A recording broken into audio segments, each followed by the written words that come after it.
Class आज हम इस चैप्टर नंबर 18 अपशिष्ट जल की कहानी वेस्ट वाटर की स्टोरी के कुछ क्वेश्चन आंसर करेंगे। कल हमने इस चैप्टर को एनसीईआरटी बुक के अकॉर्डिंग और इन लाइंस में से हमने इसका जो रिव्यू किया था उसी में से आज हम इन क्वेश्चन को सोल्व करेंगे। तो आज के जो क्वेश्चन है हमारे एनसीईआरटी एक्सरसाइज के रहेंगे, तो इनको जो है हम आज सोल्व कर रहे हैं। देखिए ये हमारा क्वेश्चन नंबर 1 है, फिलिंग द ब्लैंक सर एक स्थानों की पूर्ति है।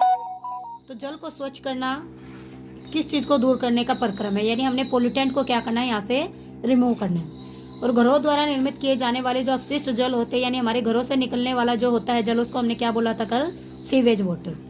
शुष्क जो हमारा आपक होते हैं, यानी हमारे जो प्रोडक्ट होते हैं, उसको हम किसकी फॉर्म में यूज कर सकते हैं, फर्टिलाइजर की फॉर्म में। तो हमारा जो वेस्ट रहेगा उसको हम किस में यूज कर सकते हैं, सैलरी को एक खाद के रूप में।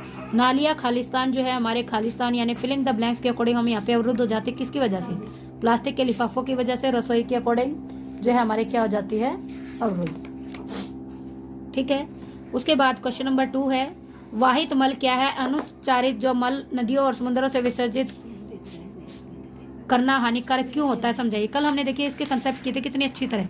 सारे क्वेश्चन आज हमारे यहीं से सोल्व हो जाएंगे कि जो भी हमारे घरों से या उद्योगों से या अस्पतालों से या ऑफिस से जो भी वेस्ट निकल के जाता है वाटर के साथ, तो वो अपशिष्ट जल बन जाता है।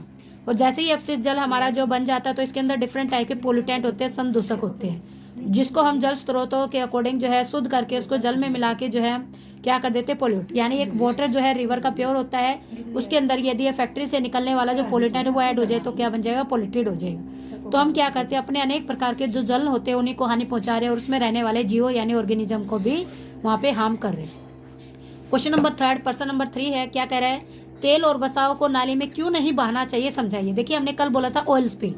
यदि हम पानी के अंदर यदि तेल और वसा यानी फैट को वहां पे जो है स्प्रेड कर देते हैं पानी के ऊपर, जो अपने आप परत बना लेगा और वो परत जब बन जाएगी तो उस पानी के अंदर रहने वाले जो हमारे लिविंग बींग है, जीव जंतु है या कोई भी प्लांट भी यदि पानी के अंदर रहता है या कोई लिविंग बींग है जैसे फिश है, तो उसके अकॉर्डिंग वो वहां पे क्या करेगा, उनकी जो प्रोसेस है रेस्पिरेशन श्वसन प्रक्रिया बंद हो जाएगी, जिससे उनकी डेथ यानी मृत्यु भी हो जाएगी। और बाद में हम उस जल को फिल्टर करने के लिए भी बाधक बन जाएगी, वो बाद में हमारा प्योर भी नहीं होगा। क्वेश्चन नंबर 4 क्या कह रहा है, अपशिष्ट जल से स्वच्छ जल प्राप्त करने के प्रक्रम में सम्मिलित चरणों का वर्णन कीजिए। यानी जो हमारा सीवेज जो वाटर होता है उसको हम कैसे जो है प्योरीफाई कर सकते हैं, वो स्टेप बताइए। कल हमने देखो कितनी अच्छी तरह से किया था, सारे स्टेप ऐसे ही। सबसे पहले हमने क्या किया था, सर्वप्रथम कि जो वेस्ट वाटर था हमने उसको क्या कर लिया, बार स्क्रीन यानी बड़ी बड़ी जो चीजें थी मैकेनिकल मेथड से उसको सेपरेट किया था। यानी कपड़े टुकड़े थे, जो पत्थर के कंकड़ थे या डंडिया थी, प्लास्टिक के डिब्बे थे, प्लास्टिक बैग थे, पैकेट्स थे, नैपकिन थे, ये सब हमने क्या कर लिया, उनको अलग कर लिया हाथ से या मैन्युअली मैकेनिकल मेथड से। फिर हमने क्या किया था, उसी पार्ट को हमने उसी वाटर को लेके आगे उसको ग्रिट में यानी जो कंकड़ वाला जो पानी था, नीचे जो छोटी छोटी एसिड बच गई थी, बालू है, उसको यानी मिट्टी को अलग अलग करके अलग अलग टैंक में रखा। तो जो ऊपर का जो पानी था वो अलग निकाले और नीचे का जो हमारा वेस्ट बच गया उसको वहीं पे छोड़ दिया। अब ऊपर वाले पानी को फिर हमने अलग से लिया, एक मध्य भाग में ढलान वाली टंकी में ले जाकर उसके जो है एकत्रित करके उससे जो खुरच कर बाहर निकालते हुए हमने क्या किया था, सलज कहते हैं। यानी अब जो हमारा नीचे वाला जो बच गया था आपक यानी सलज, फिलिंग द ब्लैंक्स में भी हमने भरा। तो जब पानी जो वेस्ट था उसके नीचे का बचा हुआ था, हमने उसको क्या किया, निकाल के उसको खेतों में डाल दिया, फर्टिलाइजर की फॉर्म में यूज किया, खाद के फॉर्म में। बट जो ऊपर का पानी था हमने उसको भी क्या किया, बाद में स्क्रीनिंग करके वो बैक्टीरिया जो है हमने इसमें ग्रोथ करा के उसको भी क्या कर लिया, प्योर कर लिया, निर्मलीकरण कर लिया। बाद में उसको टंकियों में डाल के जो है उसको बायोगैस के लिए हमने यूज किया।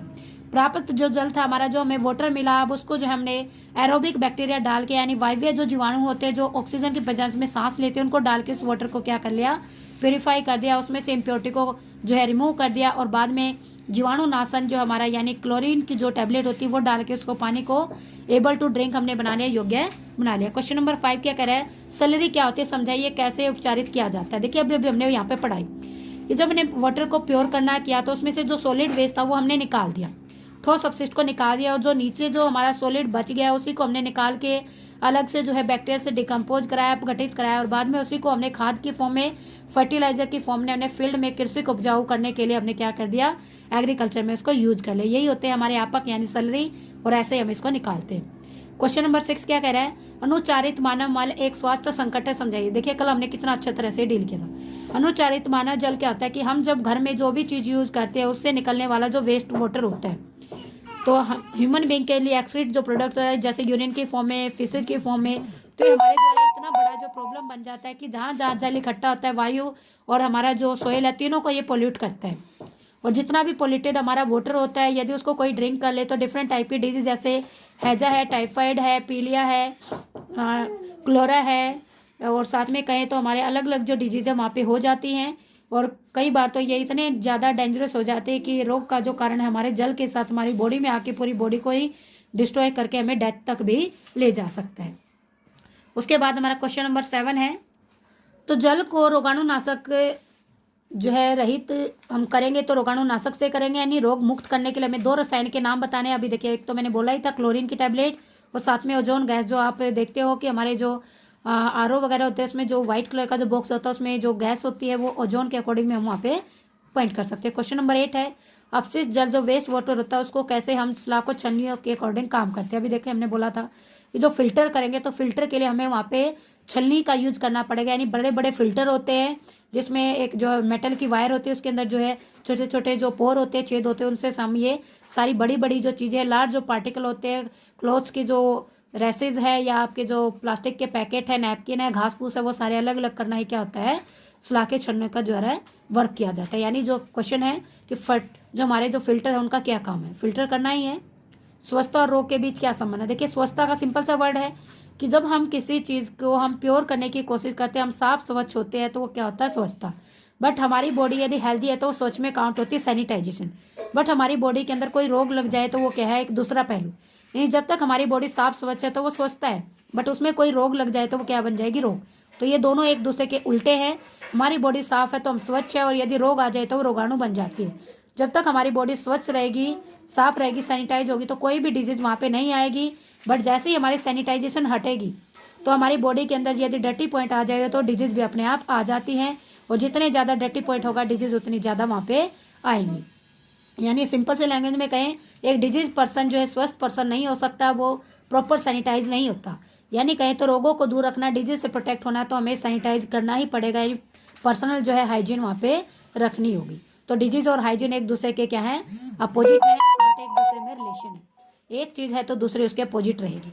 हम प्रॉपर जो हाइजीन रखेंगे तो हमारे अंदर डिजीज नहीं आएगी, और डिजीज होंगी तो हमारी प्रॉपर सैनिटाइजेशन नहीं होगी। क्वेश्चन नंबर 10 क्या कह रहा है, हाइजीन के संदर्भ में एक सक्रिय नागरिक होने के रूप में, यानी एक पर्सनल इंडिविजुअल के फॉर्म में आप क्या निभाएंगे। तो हम अपनी बॉडी को कैसे साफ सुथरा रखेंगे, अपने जो एनवायरमेंट को कैसे साफ सुथरा रखेंगे, उसमें एक इंडिविजुअल का कैसे रोल निभाएंगे। तो एक सक्रिय नागरिक के रूप में हम क्या करेंगे, रोगों को फैलने के कारण जो है हम उसके बारे में अवेयरनेस फैलाएंगे, चेतना फैलाएंगे, सफाई के महत्व के बारे में जो अपने समाज को बताएंगे, अपशिष्ट पदार्थों को कैसे बाहर निकालना है, कैसे उसका निपटान करना है, कैसे उसकी सोल्व करना है, ये सब हम समाज के अनुसार जो है न्यूज़ जो है या मैसेज जो है हम डालेंगे। कूड़े कचरे यानी हमारा जो वेस्ट होता है उसको कैसे अलग से हमने डस्टबिन में डालना है, कैसे मल विसर्जन करना है, कैसे डर्टी क्लॉथ को हमने साफ सुथरे धोने के बाद या वाटर को हमने ड्रिंक करना है, कैसे साफ बॉयल करके, या फिर उसका जो है हम अनबॉयल वाटर पीते हैं या गंदे कपड़े पहनते हैं, उसका क्या रिजल्ट होता है, ये हम बताएंगे। जनसाधारण को ये सारी चीज़ें हम बताएंगे तो निश्चित रूप पे हम भी स्वस्थ रहेंगे, हमारा समाज भी स्वस्थ रहेंगे, और हमारी बॉडी के अंदर जो बीमारी है, डिजीज हमारे बॉडी में अटैक नहीं करेंगे। तो क्वेश्चन नंबर 11 है कि जो वर्ग पहले ये आपको सॉल्यूशन देना है, नंबरिंग लिखी हुई है, बॉक्स खाली रखे हैं और नीचे क्वेश्चन पूछे गए हैं। जैसे क्वेश्चन नंबर 1 है बाएं से दाएं और ऊपर से नीचे, तो ये बॉक्स आपका होगा। तो क्वेश्चन नंबर 1 कह रहा है जल उपचार में रोगाणुनाशक के लिए क्या प्रयुक्त होता है रसायन। तो नंबर 1 आपने देखना और कहाँ से चलना है, ऊपर से नीचे। तो 1 ये है और यहाँ से ऊपर से नीचे चलना है, तो इसमें क्या आपने भरना है, ओजोन। तो इसमें आप पहले क्वेश्चन में क्या भरोगे, ओजोन। तो 3 वर्ड के लिए आपने काउंट करना है। क्वेश्चन नंबर 2 कह रहा है वाहित मल उपचार संयंत्र में कौन सी गैस प्राप्त होती है। तो नंबर 2 आपने देखना कहाँ है और उसको कहाँ से चलना है, बाएं से दाएं। तो ऐसे अपने इनको फिलिंग द करना है। तो 2 का आंसर क्या रहेगा हमारा यहाँ पे, बायोगैस, बायोगैस। तो इन 4 कॉलम में आपने ऐसे फिल करना, बाकी सभी क्वेश्चन को आपने अकॉर्डिंग टू चैप्टर से आपने कंप्लीट करना है। जैसे पहले का जो हमारा आंसर है हमने बात की ओजोन है, दूसरे का बायोगैस है, थर्ड का हमारा IVV जीवाणु है, एरोबिक बैक्टीरिया है, 4 का हमारा वातन यानी हमारे जो है एरेटर है, 5th का हमारा अपशिष्ट जल है, वेस्ट वाटर है, 6 का हमारा जो है उपचार संयंत्र है, 7 का हमारा सीवर है, 8 का हमारा वाहित मल यानी डिस्पोज मैटर है, और 9 का हमारा यूरिन है। तो ये हमने ऐसे इनको फिल कर देना है क्वेश्चन नंबर 11 में। तो देखिए हमने जो है इसको यहाँ से ऐसे चेक करना है, तो इसको आप ऐसे ही फिल करोगे क्वेश्चन नंबर 11 के बॉक्स को। क्वेश्चन नंबर 12 क्या कह रहा है कि हमारे कुछ ऑप्शन दिए गए हैं, इन ऑप्शन में से आपने देखना है कि कौन से हमारे वक्तव्य ठीक है। तो पहला, सब यह सजीव जीवों के श्वसन के लिए अनिवार्य है। तो क्या ओजोन जो है इन सभी फॉलोइंग पॉइंट को कंप्लीट करते हैं, उनको आपने चेक करना और बताना सही है या नहीं है। कौन से सही है वो छांटने हैं और कौन से नहीं है उनको छोड़ देना। तो पहला कै पार्ट जो है हमारा कह रहा है कि हमारा जो कै सजीव जीवों के श्वसन के लिए कोई अनिवार्य नहीं है, इसका उपयोग जल को रोगाणु रहित करने में किया जाता है, ये ठीक है। यह पराबैंगनी किरणों का अवशोषित करता है, वायु में इसका अनुपात 3% होता है। इनमें से आपने टिक करना है कि कौन सा ठीक है। ये 4 ऑप्शन है, इनमें हमने चेक करना है कि चारों में से कौन सा ठीक है, एक साथ जो लिखे। फर्स्ट कह रहा है कै ख ग, क्या ये तीनों ठीक है। सेकंड कह रहा है ख और ग, ये दोनों ठीक है। या थर्ड कह रहा है कै और ग ठीक है या सभी चारों ठीक है। तो हमें पता है इसमें से ख ठीक है और साथ में हमारा ग ठीक है। तो ऑप्शन नंबर 2 हमारा हो जाएगा ख और ग सही है। तो ऐसे आपने इस एनसीईआरटी एक्सरसाइज को सोल्व करना है, अपनी नोटबुक में भी आपने राइट करना है। तो आज का ये हमारा 7th क्लास का जो चैप्टर 18 के जो क्वेश्चन आंसर थे एनसीईआरटी, उनको आपने रिवाइज करना और अपनी नोटबुक के अंदर राइट करना है।